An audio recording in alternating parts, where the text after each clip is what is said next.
El silencio que se cernía sobre Israel tras la muerte de Josué parecía más profundo que el desierto que los rodeaba.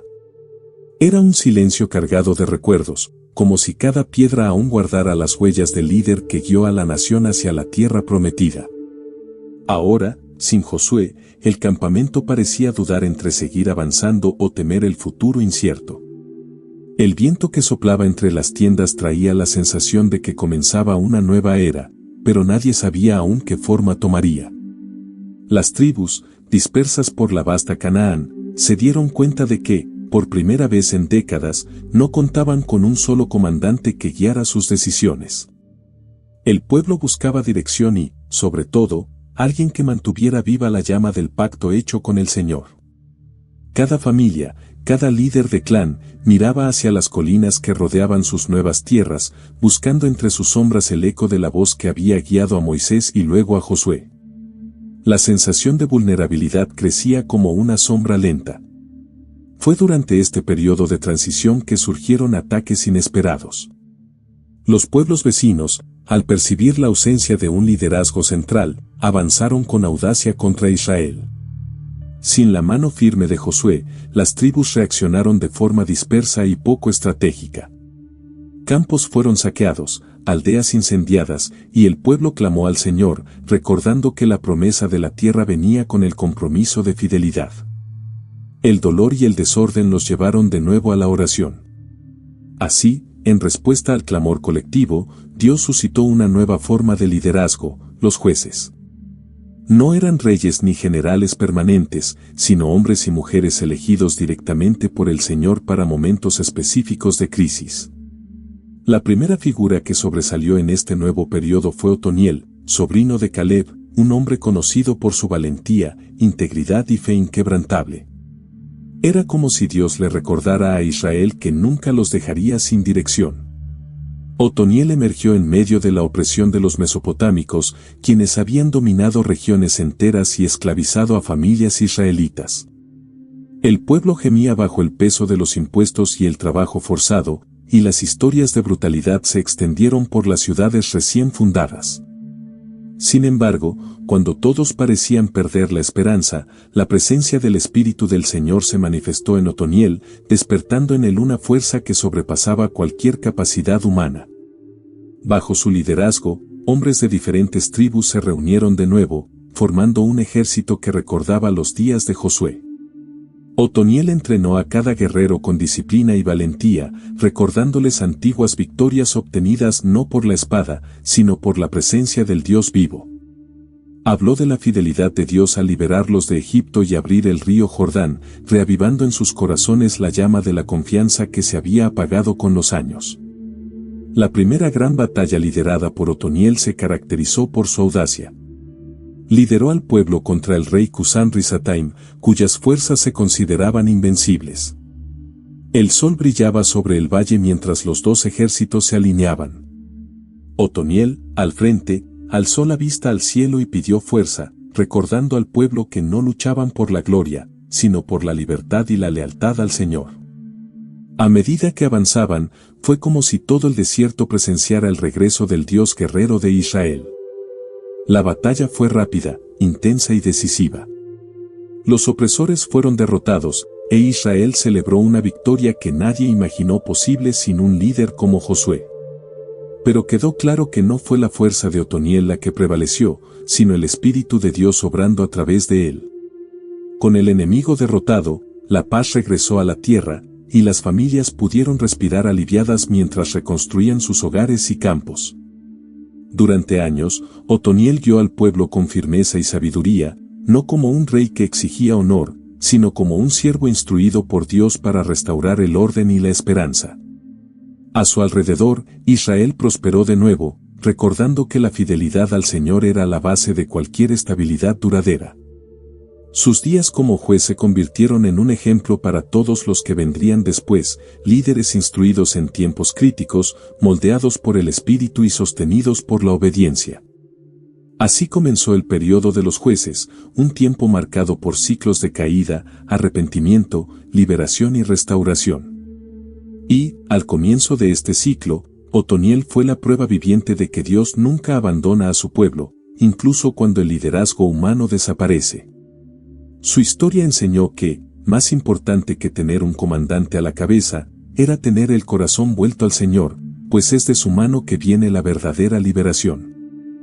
Con la liberación liderada por Otoniel, la tierra respiró paz durante muchos años, pero esta tranquilidad ocultaba algo profundo, la constante tendencia del pueblo a olvidar las obras del Señor.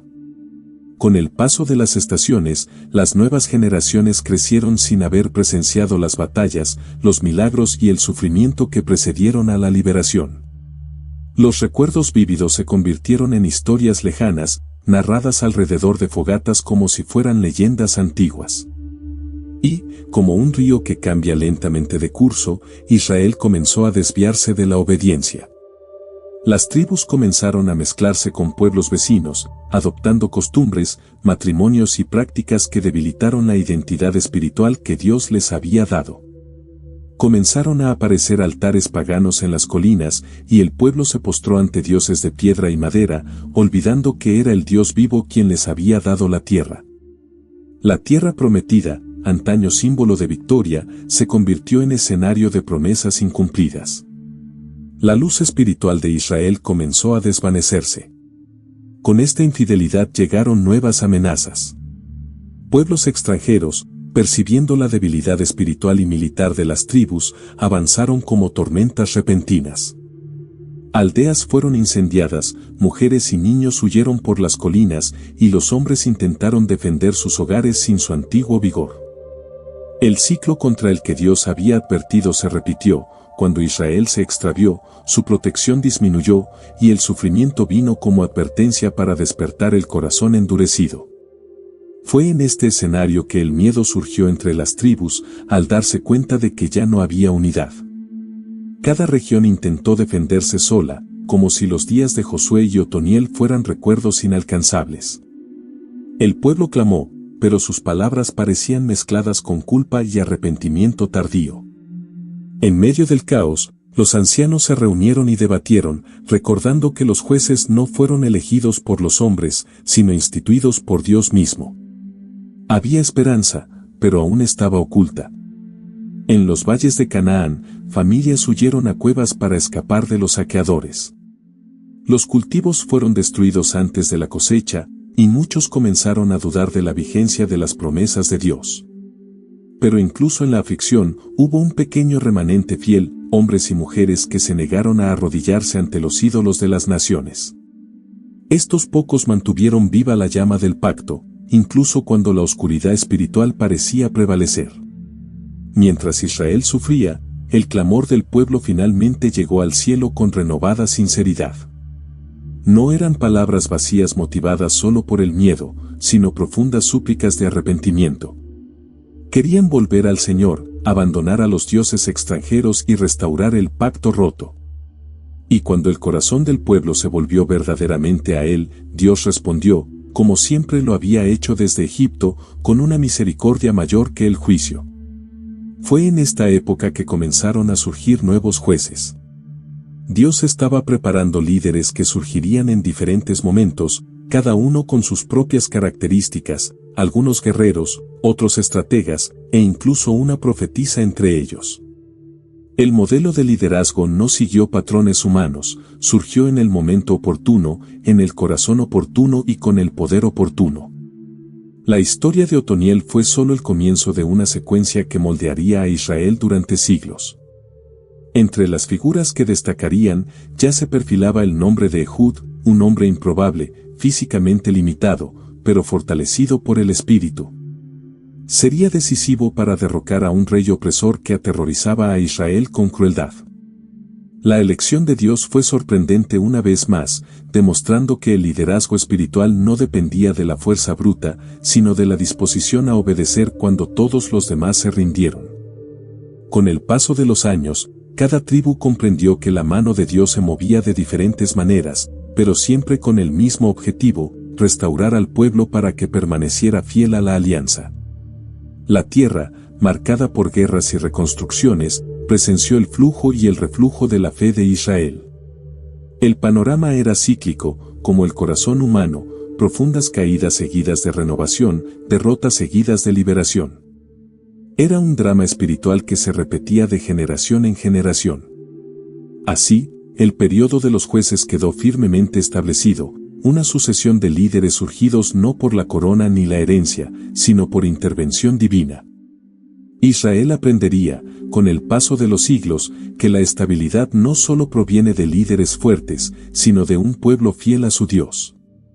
Y, en este nuevo capítulo de la historia, la lección más importante comenzó a aclararse: Dios nunca abandona, sino que corrige, restaura y guía a quienes verdaderamente lo buscan. Pasó el tiempo y la opresión se volvió insoportable. El rey Eglón de Moab gobernaba Israel con mano de hierro, exigiendo impuestos exorbitantes y enviando soldados que no respetaban a los ancianos, las mujeres ni los niños. Ciudades enteras vivían atemorizadas, y los campos eran saqueados incluso antes de la cosecha. Era como si densas sombras se cernieran sobre la tierra, recordando al pueblo que la infidelidad siempre traía consecuencias. Pero este sufrimiento, tan profundo como una antigua herida, abrió los corazones de Israel a un sincero clamor de ayuda divina. Desde los valles del sur hasta las regiones montañosas, el pueblo se reunía en pequeñas asambleas clandestinas para implorar clemencia. Los gritos resonaban en las casas, y los ancianos recordaban los días de Otoniel, cuando el Espíritu del Señor liberó al pueblo de la opresión. Pero ahora no había un líder visible, y todos se preguntaban quién sería digno o lo suficientemente fuerte para enfrentarse al rey de Moab. En el silencio de la incertidumbre, muchos creyeron que Dios los había abandonado, sin saber que el rescate ya se estaba preparando en el reino invisible. Entonces apareció Ehud, un benjamita de apariencia común, pero con un detalle que lo hacía subestimar: era zurdo. En aquel entonces, esto se consideraba una limitación, no una ventaja. Sin embargo, Dios transforma las debilidades humanas en armas perfectas. Ehud llevaba dentro una valentía silenciosa, templada por el sufrimiento de su pueblo y por la fe en el Dios que nunca falla. Nadie imaginó que sería precisamente esta característica inusual la que le abriría las puertas a lo imposible.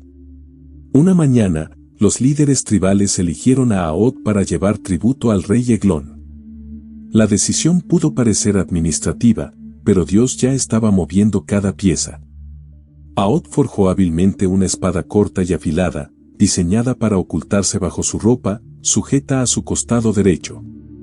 Los guardias moabitas, acostumbrados a registrar solo el lado izquierdo de los hombres, no sospecharían un golpe proveniente del lado opuesto. La estrategia era audaz, peligrosa y requería absoluta precisión. Cuando Ehud llegó al palacio de Eglón, observó la excesiva riqueza que contrastaba marcadamente con la pobreza de Israel. Los pasillos estaban llenos de guardias, pero él mantenía la mirada fija. Tras entregar el tributo, pidió hablar en privado con el rey, alegando tener un mensaje secreto. La arrogancia de Eglón, conocido por su glotonería, lo llevó a despedir a todos los sirvientes, imaginando que el mensaje sería una nueva oportunidad para ejercer poder sobre Israel. Poco sabía que los santuarios del orgullo a menudo se desmoronan en el momento en que Dios decide actuar. Dentro de la habitación cerrada, Ehud se acercó lentamente. El rey lo observaba con la confianza propia de quien se considera invencible. «Tengo una palabra de Dios para ti», dijo Ehud, y en ese momento, con un movimiento rápido y calculado, desenvainó su espada con la mano izquierda y la hundió profundamente en el cuerpo de Eglón. La escena sucedió tan rápido que el rey no tuvo tiempo de pedir ayuda. Ehud lo dejó allí, encerrado en la habitación, y caminó por los pasillos con naturalidad, como si nada hubiera pasado. Cuando Ehud salió del palacio y llegó al campo, corrió al encuentro del pueblo de Israel. Su rostro reflejaba la urgencia de quien acababa de desafiar a todo un reino. Alzó la voz y declaró que el Señor había entregado a Moab en sus manos. Los hombres se reunieron a su alrededor y se formó un ejército espontáneo, inspirado por el acto valiente que había cambiado el curso de aquella historia. Más que una espada, Ehud ahora blandía la fe restaurada de Israel. Impulsados por su recién descubierta libertad, Israel atacó a las tropas moabitas que huían. El valle se convirtió en escenario de una batalla rápida y decisiva. Sin su rey, los moabitas perdieron toda organización y sufrieron una derrota aplastante. Por primera vez en años, Israel volvió a respirar el aire de la victoria, no gracias al poderío militar, sino a la intervención inesperada de Dios a través de un hombre inesperado. La victoria trajo paz a la tierra durante muchos años. Las familias pudieron reconstruir sus hogares, cultivar sus campos y educar a sus hijos sin temor a la opresión extranjera. Ahot se convirtió en un símbolo de que Dios escucha el clamor del pueblo incluso cuando el líder no parece evidente, un símbolo de que Él levanta libertadores donde nadie imagina, utilizando incluso las debilidades como herramientas de redención. La nación recordó una vez más que su mayor aliado nunca había sido la espada, sino el Dios que los había guiado desde Abraham. Así, el periodo de los jueces continuó avanzando, marcado por la sorprendente manera en que Dios eligió a sus liberadores. La historia de Ahot resonó entre las tribus, recordando a todos que la verdadera fuerza no proviene de la capacidad humana, sino de la voluntad de obedecer. Y la gran lección de este capítulo fue clara: cuando el pueblo clama sinceramente, Dios siempre responde, incluso si su respuesta llega de forma inesperada y a través de personas que el mundo jamás elegiría.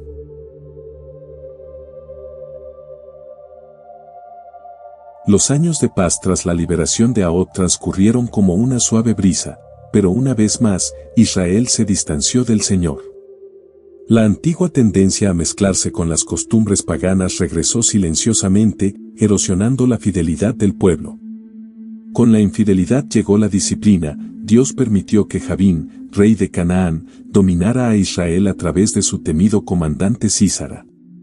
Con 900 carros de hierro, Sísara sembró el terror en las aldeas, saqueando cosechas, controlando caminos e infundiendo miedo incluso en los guerreros más experimentados. Israel vivió bajo una opresión tan intensa que muchos dejaron de viajar o trabajar fuera de sus aldeas. Los cantos de celebración desaparecieron, reemplazados por el sonido de puertas cerrándose al anochecer. Las mujeres murmuraban oraciones temerosas, y los hombres intentaban preservar su dignidad mientras veían crecer a sus hijos bajo el dominio extranjero. Fue una época de profunda oscuridad sobre la nación, como la larga sombra de una montaña que impide que la luz llegue al valle. En aquellos tiempos oscuros, Dios levantó a alguien completamente inesperado, una mujer. Débora, conocida por todos como profetisa y consejera del pueblo, se sentaba bajo una gran palmera entre Ramá y Betel. Allí juzgaba casos, resolvía disputas y consolaba a los afligidos. Su discernimiento espiritual la convirtió en un faro para toda la nación, y personas de todas las tribus acudían a ella para escuchar palabras de sabiduría. Débora no tenía espada ni ejército, pero tenía algo más grande, la voz del Dios vivo. Una mañana, mientras soplaba un viento cálido del desierto, Dios habló con claridad al corazón de Débora. Era un momento de liberación. Llamó a Barak, hijo de Abinoam, hombre de renombre, y le dio la orden divina: reunir 10,000 hombres y enfrentarse a Sísara en la región del monte Tabor. Pero Barak, temiendo la fuerza de los carros de hierro, le pidió a Débora que lo acompañara. Su presencia representaba más que un liderazgo humano, era el símbolo de la palabra de Dios caminando con Israel. Débora aceptó, pero advirtió que la gloria de la victoria no sería de Barak, sino de una mujer elegida por Dios. La revelación pareció extraña, pero su firmeza no dejó lugar a dudas. Entonces, los dos partieron, reuniendo hombres de Zabulón y Neftalí. Mientras el ejército de Israel se formaba, Sísara recibió la noticia e inmediatamente marchó hacia el río Sison con sus carros de hierro, confiado en que aplastaría al pueblo como siempre lo había hecho. No imaginó que el Dios de Israel estaba a punto de intervenir.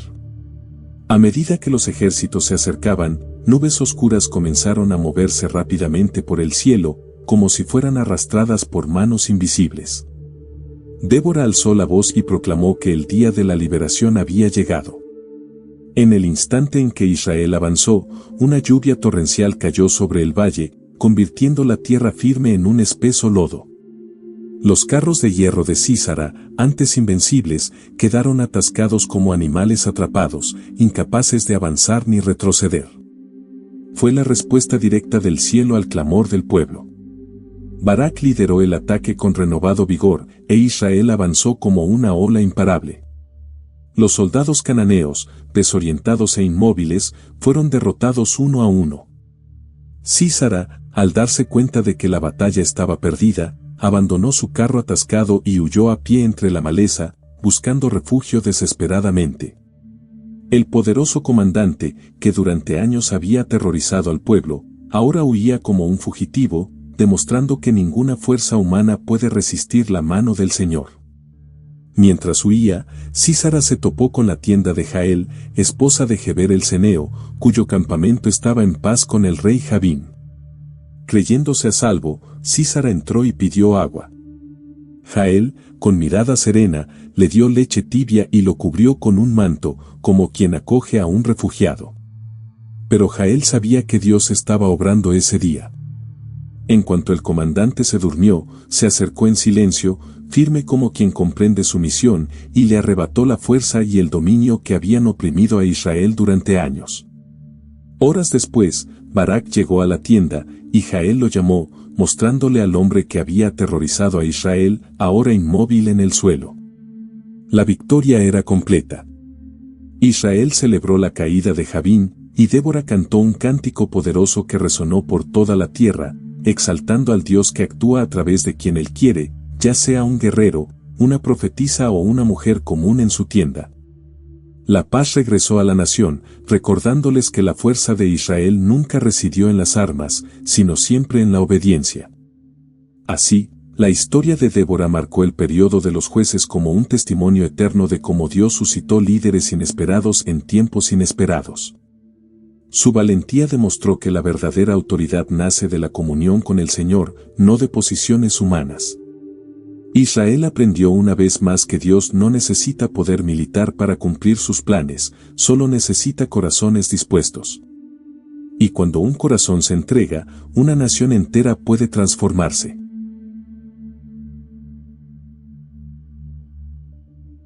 Justo cuando la paz lograda por Débora y Barak parecía consolidarse, Israel volvió a caer en la trampa de la autosuficiencia. Olvidando que la victoria provenía del Señor, no de sus ejércitos, las tribus volvieron a desviarse del pacto. Reaparecieron los altares paganos y las prácticas extranjeras se infiltraron en la vida cotidiana. Como consecuencia, Dios entregó al pueblo en manos de los madianitas, quienes devastaron cruelmente Canaán. Sus caravanas aparecieron como enjambres, arrasándolo todo, destruyendo las cosechas y sometiendo a Israel a la hambruna y al temor constante. Fue en esta situación desesperada que Gedeón emergió, no como un guerrero, sino como un hombre común, escondido en un lagar, intentando salvar el poco trigo que le quedaba. Su corazón se debatía entre la esperanza y la frustración, preguntándose si Dios aún miraba a Israel. Pero allí, en ese humilde lugar, el Señor lo llamó a liberar a la nación. Gedeón, inseguro y pequeño a sus propios ojos, resistió el llamado, pidiendo señales, pruebas y confirmación. Dios, paciente y misericordioso, respondió a cada petición, moldeando su corazón para la misión. Cuando Gedeón finalmente aceptó su identidad como instrumento de Dios, reunió un ejército considerable. Pero el Señor redujo sus tropas, reduciendo a miles hasta que solo quedaron 300 hombres. Era una estrategia incomprensible, pero revelaba un propósito profundo: la victoria se atribuiría únicamente al poder divino. En el silencio de la madrugada, Gedeón y sus 300 guerreros rodearon el campamento madianita con trompetas, jarras y antorchas. Al romper las jarras, la luz brilló como miles de llamas y el sonido resonó como un trueno en el valle. Dios sembró la confusión entre los enemigos, que se destruyeron entre sí. La victoria de Gedeón trajo alivio, pero también una advertencia. Israel quería hacerlo rey, pero él se negó, alegando que el Señor era el verdadero gobernante. Esta respuesta resonó como un recordatorio de que los jueces eran siervos temporales, no soberanos. Sin embargo, tras su muerte, el pueblo recayó en una profunda idolatría, como si olvidara al Dios que los había rescatado repetidamente. Su infidelidad era como una herida que se reabría constantemente, impidiendo que la nación se mantuviera firme. Con el paso de los años, surgieron nuevos jueces, cada uno enfrentando crisis particulares. Pero ninguno trajo tanta atención como Sansón, un hombre cuya fuerza sobrenatural estaba ligada a un voto sagrado. Desde el vientre materno, había sido consagrado a Dios. Su cabello jamás debía ser cortado, símbolo visible de su consagración. Dotado de una fuerza inigualable, Sansón parecía invencible, derrotando a los filisteos con sus propias manos y liberando a Israel de una opresión devastadora. A pesar de su fuerza, Sansón luchó con debilidades internas. Su corazón inquieto e impulsivo lo llevó a tomar decisiones peligrosas, acercándolo a enemigos que deseaban destruirlo. Su caída llegó por seducción, cuando Dalila, sobornada por los filisteos, le extrajo el secreto de su fuerza. Al cortarse el cabello, Sansón perdió no solo su vigor físico, sino también el sentido de misión que lo había guiado. Ciego y humillado, fue llevado al templo filisteo como trofeo de la victoria. Pero incluso en la derrota, su fe regresó con una fuerza inesperada. En su cautiverio, Sansón clamó a Dios, reconociendo que sin él no era más que polvo. El Señor escuchó y le devolvió las fuerzas por un último instante. Con las manos apoyadas en los pilares principales del templo, derribó la estructura, destruyendo a sus enemigos y poniendo fin a la opresión filistea.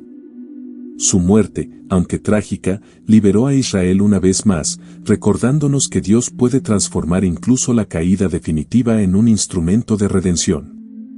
Con el paso de las décadas, surgieron más jueces, pero también debilidades cada vez más profundas.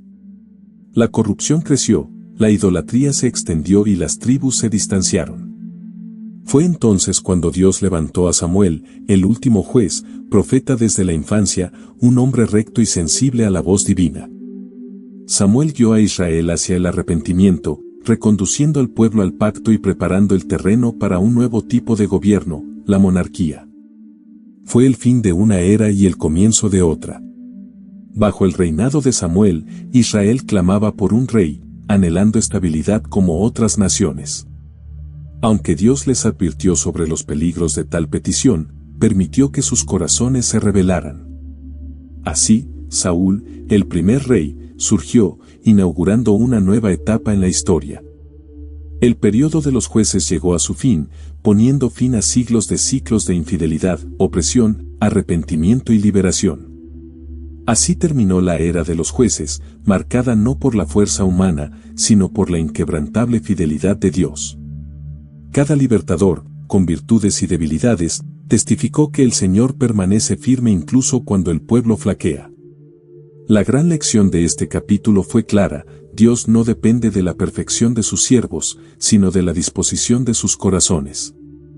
Y mientras Israel aprendía a caminar entre caídas y restauraciones, la historia reveló a un Dios que nunca abandonó a su pueblo, sino que siempre buscó guiarlo de regreso a la luz.